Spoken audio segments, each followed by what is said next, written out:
Sono 23 da febbraio dell'anno scorso a oggi gli ammonimenti emanati dalla Questura di Belluno nei confronti di soggetti violenti o persecutori verso ex compagni ed ex mogli.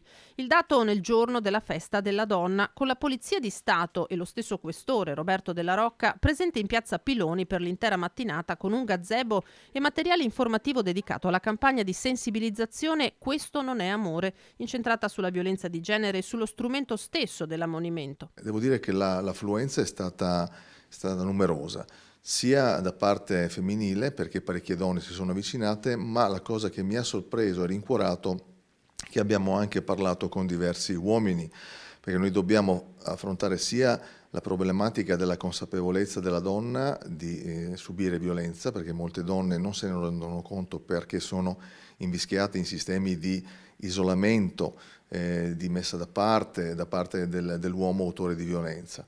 E parlare anche con gli uomini è stato una novità, perché dobbiamo partire dalla cultura del rispetto reciproco. La maggior parte degli ammonimenti emanati a Belluno riguardano la violenza domestica. Che questo provvedimento funzioni come deterrente lo dimostrano le testimonianze stesse delle vittime. L'efficacia di questa misura di prevenzione è altissima, nel senso che nel 90% dei casi l'autore interrompe immediatamente la condotta.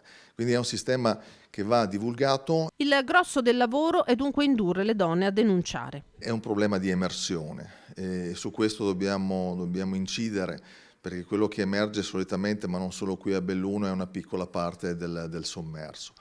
Per questo dobbiamo lavorare in rete. Su Belluno il lavoro, devo dire, sono ottimista perché c'è una rete molto forte da tempo e la stiamo anche incrementando, c'è una progettualità anche capofila nella prefettura su un protocollo in tal senso. Quindi più ne parliamo, ma soprattutto più diamo conforto e supporto in quello che è la necessità della donna di sentirsi poi anche protetta nel momento in cui affronta il momento della denuncia.